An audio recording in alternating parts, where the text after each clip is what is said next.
Hey everyone, thank you for watching. Today's video I'm excited to do. It's going to be a new tag video. I have so much fun with tag videos. This tag is the Boujee Beauty Guru tag. Hopefully I said that correctly. This was started by one of my friends here, Agapelovegirl. I will have her channel and her video linked down below. She did tag me to do this one and it has taken me forever. I've had it on my list for so long, but there's just so many videos to get out. But I am so excited, and I've had some of you tagging me on Twitter that you really wanted me to do this tag, so that is what I'm doing today. I believe there are 11 questions, so if we want to see how bougie I am, why don't we go ahead and get started. All right, before I jump into it, I did want to say that I did film a bit of this look for an Instagram tutorial. If it is not up yet, it will be coming soon. If it is, I will have it linked in my description box, of course, and I always link out all of the makeup that I'm wearing, so if you have any questions on anything, that will be in the description box. Okay, jumping into the Boujee Guru tag. Question number 1 is, would you rather buy one expensive / luxury item or buy several items with the same amount of money? These are gonna be tough questions, let me tell you. Would I rather buy one expensive or luxury item or buy several items with the same amount of money? You know, I think, let me get technical. I'm gonna say it probably depends on what it is that I'm buying. But I'm thinking of, like, for some reason my mind immediately went to skincare. These days I've definitely been leaning towards like high-end, like luxury skincare even. Like I really enjoy like Ula Henriksen and Dermalogica. They are high-end. Drunk Elephant, I would consider them more of a luxury brand. And for me, I would rather purchase like an amazing night serum or night cream, an amazing, you know, maybe like a vitamin C serum or a toner or, you know, something like that, versus buying a bunch of different like little skincare products that maybe will help too. Like I'd rather purchase that one thing, even if it's more expensive. I know that it's gonna work. I know that it's gonna work well, versus maybe doing something a little bit more affordable, but maybe I have to purchase more items to try to get the effect of that one. Does that make sense? I feel like that's where I'm kind of at right now, and I think I can even say that with clothing. I used to want to, like, if let's just say like I had $50, I would be like, I want a shirt and pants and a jacket and a this, and now I'm like, if I have $50, I want to buy like a staple piece. I'm very much into kind of having my closet be more of like a staple pieces right now, whether it be like a nice blazer or a nice jacket, like a great pair of jeans that fit really well on me, you know, different things like that. I have found myself, and I am 32, and I feel like that, you know, like I said, this has definitely changed throughout the years, where I used to want to have like more, because I thought I was like stretching my money that way and the value that way, whereas now I can see that it really can be quality over quantity, if that makes sense. So basically, I think how I'm answering question number 1. I always find a way to make these long, don't I? I think that I'd rather buy one expensive luxury product. Okay, number 2. When it comes to beauty products, do you believe the phrase, you get what you pay for? You know, honestly, I want to say yes. Like my first thought is like, I do want to say yes, because I do think that there are some brands that are higher priced, but they have really bomb products. Once again, my mind, for whatever reason, is going to skincare. Like, again, I'll reference Drunk Elephant. I really like a lot of Drunk Elephant's products. They are very high priced, but I think, especially with some of them, I just feel like they're different from other products that I like have found, or you know, that sort of thing. And so I believe like with certain brands, like you are getting what you pay for, but then I think that there's really quality drugstore or affordable brands that like make just bomb products as well. And for like on that flip side, I think that you're getting more than what you've paid for, but then also at the same time, I think that there's high-end brands that I've tried and have been like, I do not understand the quality of this. I just purchased recently the Natasha Denona Coral palette. It's a 5-pan palette for $48, and 2 of my shades came broken. Like, what? And I know like that could just be like a one-off thing, but the Natasha Denona palettes are known for that. And I was watching somebody else the other day. It was like Kathleen Lights. I can't remember who it was, but they were holding up one of their palettes, maybe the gold palette, and I think it was like either 1 or 2 of the shadows fell right out, and that's over $100 for a palette. So that's not getting what you pay for on that side too. And then, you know, I think of like ColourPop. They have a really great eyeshadow palettes that are more affordable. I think you're getting more than what you're paying for. You know, and just other great drugstore brands too. Elf has a great new concealer. CoverGirl has a great new concealer out, and you know, those seem like if I didn't know what those brands were, I would think that they were high-end products, if that makes sense. So with that one too, I had to talk myself through it, but no, I guess I don't believe the phrase you get what you pay for, because I think it just varies from brand to brand and really even product to product. So that's going to be my answer. Number 3 is, what's the most expensive beauty item you've purchased with your own money? The most expensive beauty item that I have purchased with my own money. I know that I've purchased some expensive like foundations. Oh, you know what? The Farsali like liquid glass serum, that's a $54 serum. I just purchased that, and I purchased it at full price. And 2 days later, the Sephora friggin' summer sale gets announced. Oh, dagger to my heart, man. That was really expensive. That's expensive, right? For a serum, like that is pretty expensive. So that one was just recently.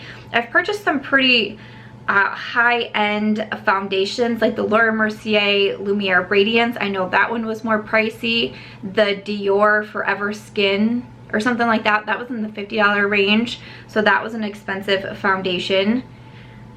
I remember purchasing the Becca and Jaclyn Hill face palette, and that was like $54 at the time, and that was really expensive to me also.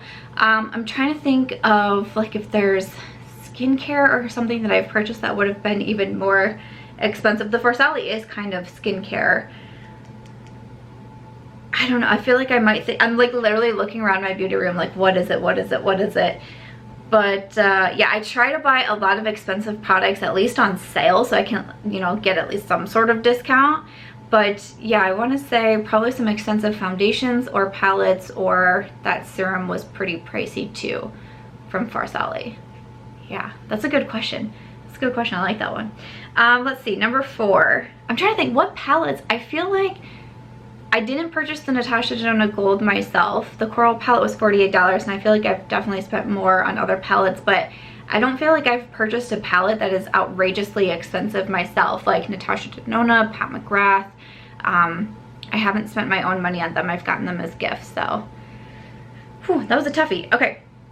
Number 4 is, are you willing to buy products at full price, or do you usually wait for a sale or a discount code? I usually wait for a sale or a discount code. I have zero issues using discount codes. I'm always like actively hunting them out. If I think someone has a discount code but I can't remember it, I will go back through like videos, Instagram posts, anything, DM them if I have to, and be like, wait, do you have a discount code here? Because A, I want a discount, but B, I just think it's nice. I've been doing that since forever, even just back in my book blogging days. If I would see another book blogger and they weren't an Amazon affiliate, I literally would message them and be like, you have to sign up in the Amazon affiliate program, because when you link the books, if someone clicks that link and buys anything, you are getting credit for it. Like, you have to have an Amazon affiliate account. So I've always been all about affiliate and discount codes. But yeah, I usually tend to wait for a sale, for a discount. Even like that Sephora purchase that I was saying that I did right before the sale, I made sure Ebates was at 8% cash back, which is double cash back for Ebates. Like, I have to have some sort of incentive, a gift card, like there has to be some sort of incentive for making me want to shop. Otherwise, I just don't do it. So generally, I will typically wait until a sale or a discount code. Number 5 is, where do you shop for beauty products the most? I think I would say Sephora is what I do the most, but like very close second would be Ulta Beauty. And I think that that's kind of changed with maybe like the past like 3-4 years maybe. Like, I used to do, you know, definitely when I was in like college and like right after college, I mean, I did pretty much all of my makeup shopping at like Walgreens and CVS and, you know, all of that. And then Ulta Beauty. Ulta was like my number 1 for a very long time, but I think Sephora has just slightly surpassed them these days. I feel like there's a lot of brands over at Sephora that I just kind of gravitate towards a little bit more, but Ulta is like a very, very close second. I would say Sephora and then Ulta. Number 6 is, how often do you get your nails and hair done? Okay, so I do get my nails done on a regular basis. I've always loved getting my nails done. I don't know what it is. I was a junior bridesmaid for my sister when she got married, and I was 11 years old. She got married at 18 and we're 8 years apart. I was 11 years old, and I was the junior bridesmaid, and I was so excited. And I wanted to do everything that the regular bridesmaids were doing, the other bridesmaids were doing. And so when they got their nails done and got like acrylic tips put on, I begged and begged and begged my mom, like, please let me do this. Like, I want to be like the other girls too. Like, I wanted the same dress. I didn't want anything different. So that was why when my niece was a junior bridesmaid, she was basically the same, except I did put straps on her dress because she was younger. But other than that, like, I wanted her to be the same, you know, as everyone else do, because I remembered wanting that with my sister. And so my mom let me get acrylic tips on, and I became obsessed with them. And at 11, my mom refused to let me keep them on after the wedding or keep paying for me to get my nails done. But as soon as I got a job at 14 years old, when you could get a work permit and start working, I would save and save and save my money to go get my nails done. I had acrylic tips on and off from the time I was 14 until like just a few years ago, and dip powders were discovered, and now I do dip nails. So these are my real nails. I have no tips on them. I just do the dip powder, and I get them done about every 3 weeks. The only time that I really stopped regularly getting my nails done was when I went from being employed at my regular job, if you will. I used to work at a hospital. When I went from being fully self-employed in book publishing, book marketing, you know, publishing my own books and things like that, I left my job at the hospital to focus on that. And after a few months, I just felt like nails were such a luxury that I shouldn't be afforded, because even though I obviously was working hard, and it took me obviously like years and years and years to be able to quit my job and to feel like secure enough. I had, I think, 4 books published at the time. I owned a publishing company. I worked in marketing like for another book publishing company. Like, I felt pretty confident in it.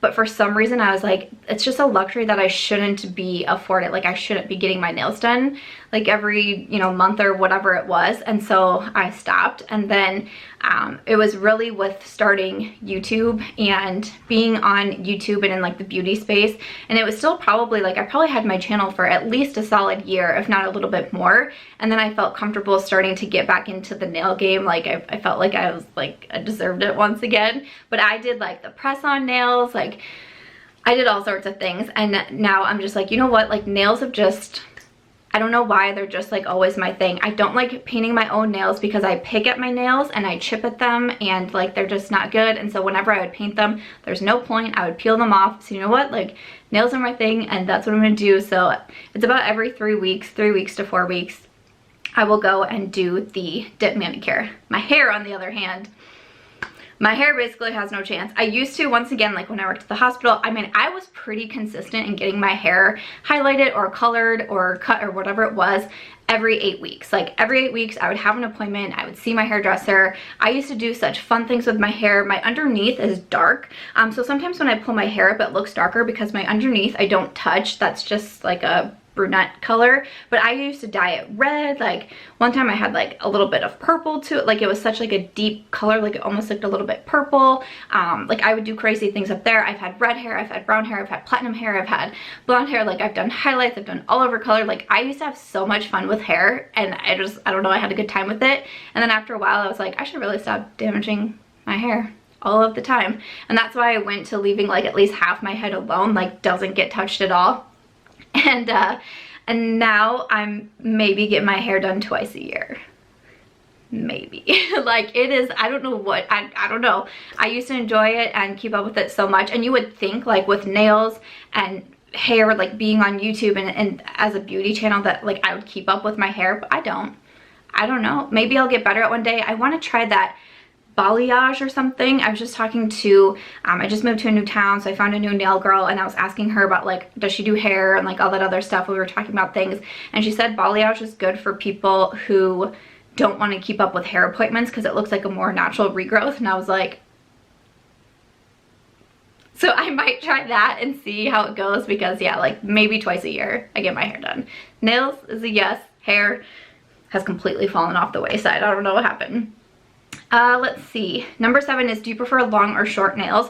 So I feel like my nails are pretty, like to me, these are not very long right now, because I used to have really, really long nails. And like when I had acrylic tips, I had very long nails. And again, these are my real nails. There's no tips on them. Sometimes I will grow them out a little bit longer. Sometimes I'll have them shortened down, but my nails do grow pretty quickly. I don't take anything for my nails. They just kind of always grow pretty quickly, but they're very, very thin. So that is why, like, if I didn't have a dip powder, I would have very, very short nails, because even though they grow, they're so thin and brittle that they break off. It's probably from having acrylics on my nails, you know, at a very young age. I know that, but that's just what it is these days. So yeah, I like to do the dip powder, and I kind of have them of like medium length these days. Sometimes I really, really miss my like super long nails, and sometimes I'm like, how did I take my makeup off with those? I don't know. 8 is, which makeup brush brand is your favorite? Favorite makeup brush brand. I was gonna say band. I would say I love the Sigma Beauty brushes. I've just been such a fan of the Sigma brushes for so long. They were the first high-end brushes that I ever purchased. Ooh, I'm trying to think, is there like really expensive brushes that I've purchased? Sigma might be, I feel like I'm missing something like super obvious with that like most expensive, and like you guys are probably gonna know it before me, but I'm sitting here and the lights are on me and the timer's clicking and I'm like, I'm feeling so much pressure. But I do love the Sigma brushes. Like I said, they were the first high-end brand that I purchased from, and I continue to recommend them. And I think that they're great. But also Moda brushes I think are fabulous, and especially for like more affordable brushes, I think that they're awesome too. And Real Techniques, like I would say those are probably my 3 top makeup brush brands, and those are the ones that like I continue to repurchase brushes from them, you know, continue to recommend them, and they're like probably my 3 most used in my collection. So Sigma, what did I say? Sigma, Moda, Real Techniques. Those would be my top 3. Number 9 is high-end or drugstore mascara. You know, let me think. For the longest time, I would have said drugstore, and I'm pretty sure there's a video from my past of me saying like how great drugstore makeup is, and that I definitely prefer it over high-end. And I still think that there's fabulous drugstore mascara out there. I think Maybelline makes really, really good mascara. I've been wearing Maybelline mascaras, I mean, since like high school. I think that they make really stellar mascaras. I have a new one from Milani. It's in my Shop My Stash bag right now, the Highly Rated. I think that's a really good one too. CoverGirl has their great Exhibitionist mascara that I think is fantastic also. Like, I do think that there's a lot of great drugstore mascaras.